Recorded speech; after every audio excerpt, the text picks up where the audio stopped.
menyelamatkan aku. Satu kali di sebuah kesempatan pasca saya kecelakaan, di beberapa waktu yang lalu, saya mengalami pusing yang lumayan. Jadi tiap 10 menit kalau misalnya saya mengajar agak kesulitan. Kalau orang tanya lebih dari 2 pertanyaan agak kesulitan. Itu pusing.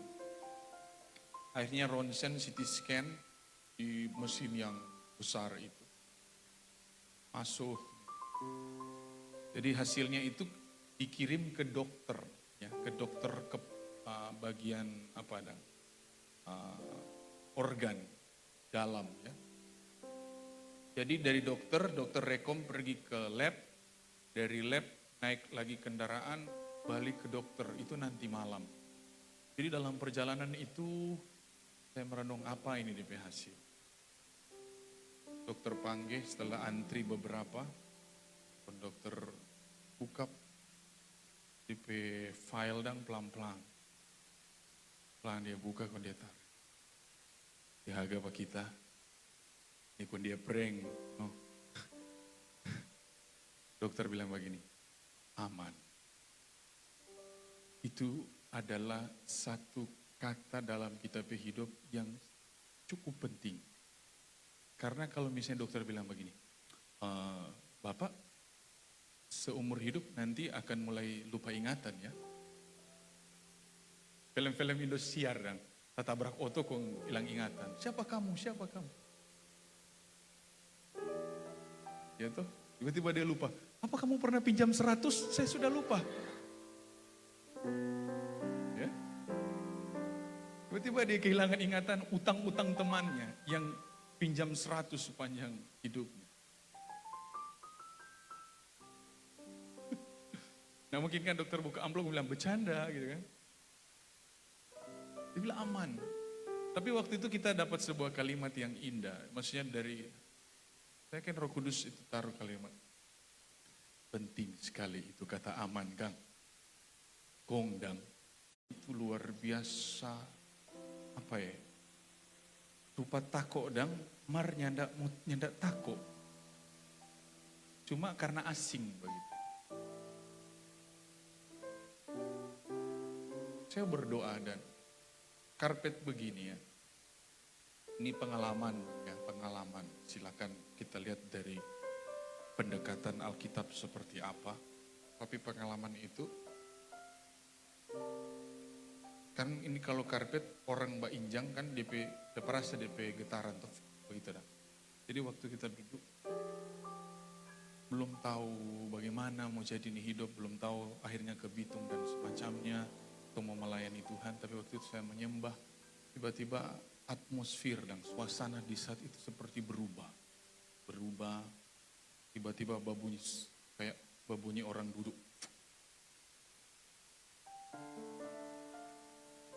Menyembah, kita berdoa. Dalam kitab ketidaktahuan, Tuhan tolong, Roh Kudus tolong memberi pengertian kita semua untuk hal ini. Dalam kitab ketidaktahuan kita bertanya, siapakah engkau?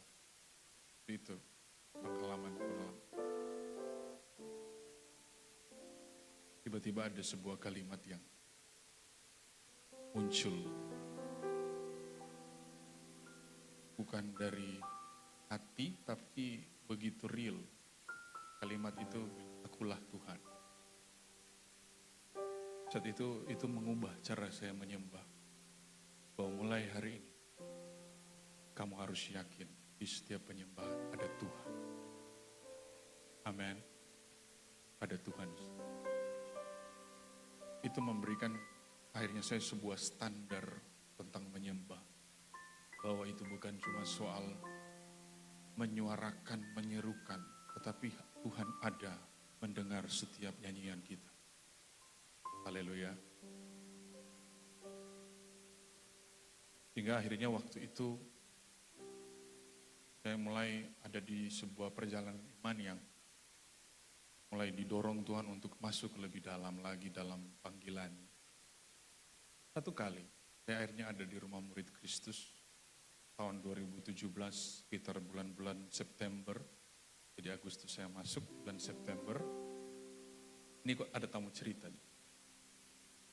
Nah, RMK itu Tuhan karuniakan untuk membangun sarana prasarana sebagai sebuah kesempatan untuk melayani Tuhan dan mengerjakan keselamatan, ya.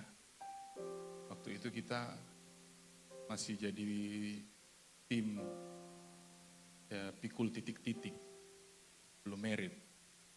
Sementara pikul-pikul itu kita berkomunikasi begitu dan Bapak cerita, Tuhan, kenapa engkau tidak memperkenalkan dirimu secara gamblang begitu, secara real gitu kepada umatmu sehingga umatmu mengalami pertobatan.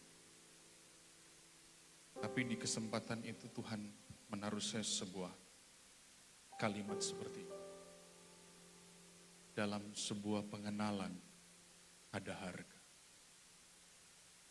Dalam sebuah pengenalan dengan Tuhan ada harga.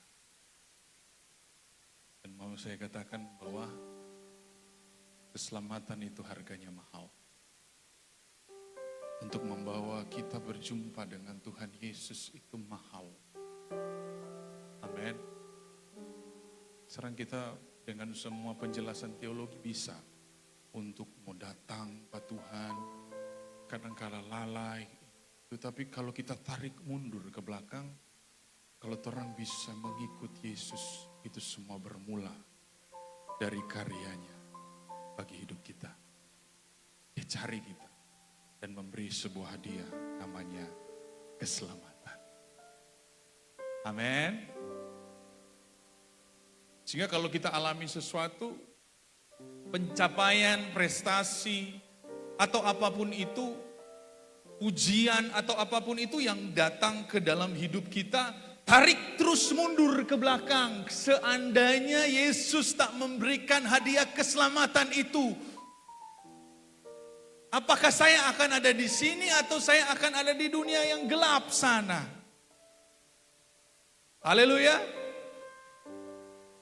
Sampai dimanapun Tuhan bawa kita ada di suatu posisi dalam keluarga, anak-anak muda, dipakai Tuhan dalam berbagai jenis pelayanan, tarik mundur terus, jaga tarik ulang sampai pada titik waktu kita berjumpa dengan Yesus yang menyelamatkan kita.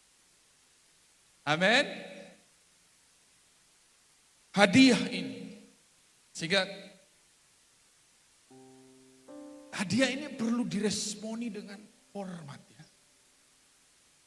Karena berapa banyak kali Tuhan memberikan pengampunan atas hidup kita. Ini hadiah, ini pengampunan.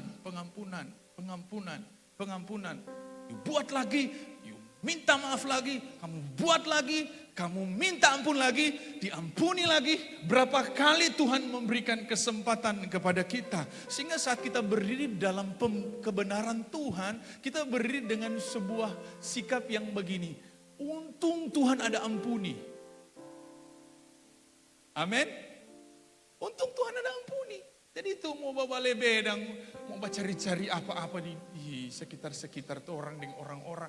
Terus jaga bahasa sembunyi karena kalau mau balik ulang kita hidup ini dulu, minta ampun. Galap goleta. Iya kan? Hadiah yang pertama adalah keselamatan. Ini hanya bisa diberikan oleh Tuhan Yesus Kristus. Haleluya. Itu yang pertama. Yang kedua, hadiah apa yang kedua? Kita buka dalam Mazmur 107 ada beberapa ayat. Ayat 4 yang pertama. Ada orang-orang yang mengembara di padang belantara, jalan ke kota tempat kediaman orang tidak mereka temukan. Mereka lapar dan haus, jiwa mereka lemah lesu di dalam diri mereka. Sampai di situ dulu. Jadi ada tipikal orang pertama dalam Mazmur 107. Orang yang mengembara di padang belantara, tidak tahu mau kemana. Jadi dia bawa jalan, nih tahu mau pi mana ini mau apa ini. Selanjutnya ayat 10.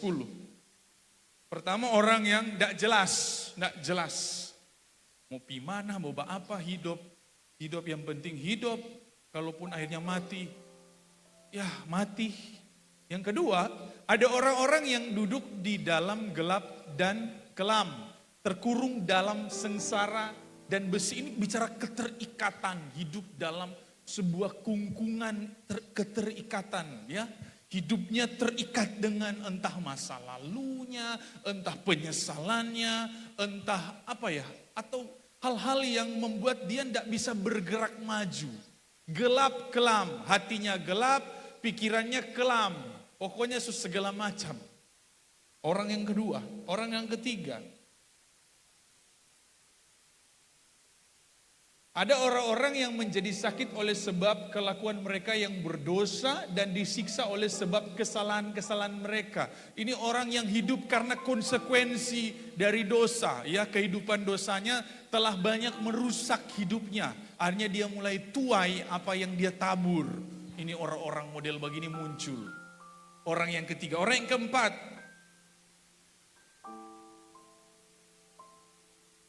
Ada orang-orang yang mengarungi laut dengan kapal-kapal yang melakukan perdagangan di lautan luas. Mereka melihat pekerjaan-pekerjaan Tuhan dan perbuatan-perbuatannya yang ajaib di tempat yang dalam. Ini petualang-petualang yang mau cari, saya bisa menduga ya, bahwa mereka ini mencari tentang pengetahuan-pengetahuan di hidup ini. Hikmat-hikmat dan kebijaksanaan. Perbuatan-perbuatan Tuhan di tempat yang dalam, ya, pemikir, perenung dan lain sebagainya. Tapi akhirnya mentok semua, mulai dari orang yang di padang yang tidak jelas, orang yang terkurung, orang yang sakit oleh kelakuan konsekuensi kelakuan dosanya, dan orang-orang yang mencari rahasia-rahasia kehidupan. Tetapi ujung-ujungnya semua jenis-jenis orang ini tidak menemukan apa-apa. Sehingga saya mau katakan ada berkat Tuhan, ada pemberian Tuhan, ada hadiah Tuhan yang kedua yang hanya bisa diberikan oleh Tuhan. Dalam Filipi 2 ayat 13. Filipi 2 ayat 13.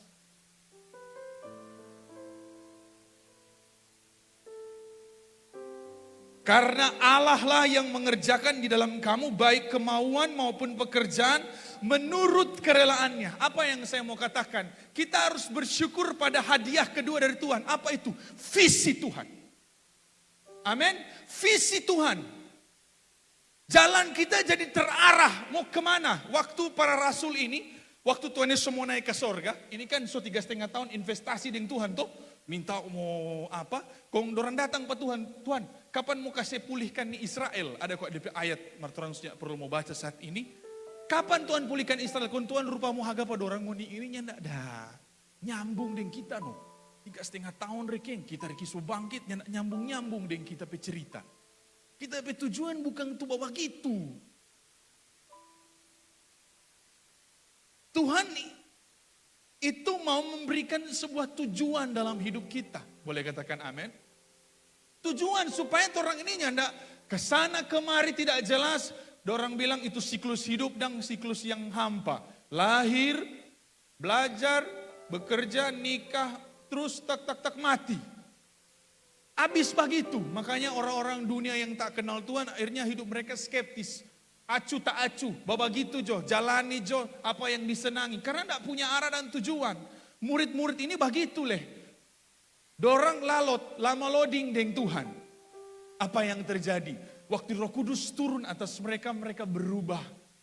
Seorang Petrus yang lalot berubah, jadi terarah, punya tujuan. Sehingga hadiah dalam hidup kita yang hanya bisa diberikan oleh Tuhan, itu adalah visi. Amin. Kalau dia nak mau jalan hidup ini jadi ini tahu mau bagaimana. Bangun untuk terserah, bangun untuk menyerah. Tapi orang kalau punya visi Tuhan, dia bangun untuk sebuah tujuan. Amin. Mau mencari, sampai di mana tuh mencari? Stuck, habis, cerita habis. Tapi kalau kita punya visi Tuhan, saya bekerja untuk memberkati orang dan untuk berkat saya di sorga. Ini perjalanan jadi panjang, jadi jauh. Sampai pada kekekalan. Boleh katakan amin? Jadi tidak linglung, kalau mau bangun keluarga, mau bangun untuk visi Tuhan. Bukan cuma, karena ini banyak anak muda tuh, I love you, you love me. Kan habis setelah merit, baku haga, kontrol mbak apa ini? Oh seperti orang-orang lain juga. Tapi kalau kita punya visi, kita maju. Dalam pekerjaan begitu. Kita mau kerja untuk apa? Bertahan hidup atau untuk sesuatu yang lebih mulia. Amin. Kita jadi orang tua untuk apa? Kalau dia punya visi Tuhan, dia terarah. Mau bawa anak kemana, mau bawa keluarganya kemana. Karena dia punya visi. Ya, jangan seperti lagu Armadillo, band zaman dulu. Armada.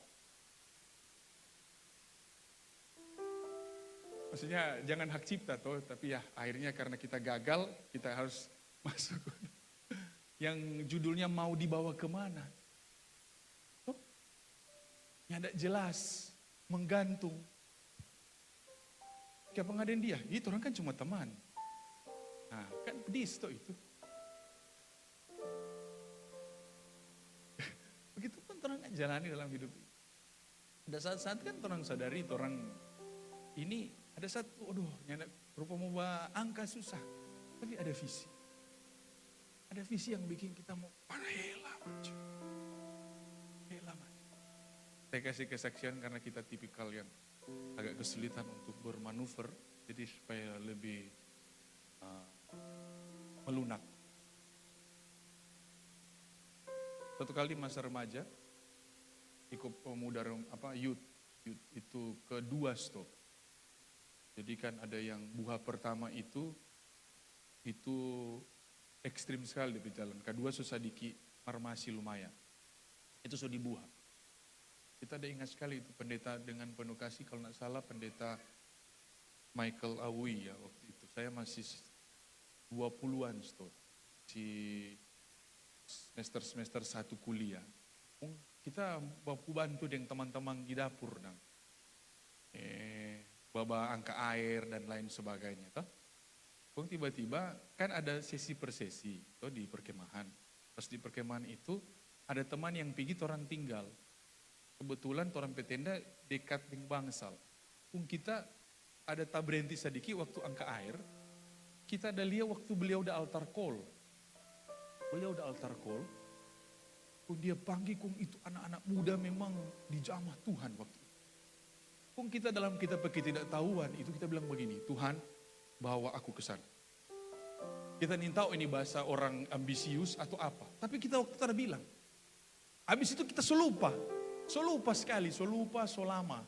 Akhirnya kita kuliah, ambil kuliah sekuler dan apa.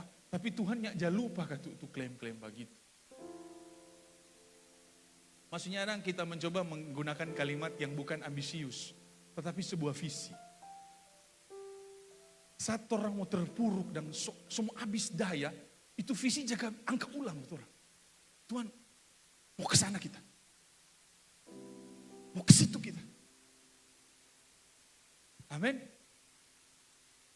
Serupa habis daya ini, habis tenaga ini, habis pikiran, habis hikmat, habis kebijaksanaan. Habis, tetapi yang tersisa sebuah visi dari Tuhan. Itu hadiah.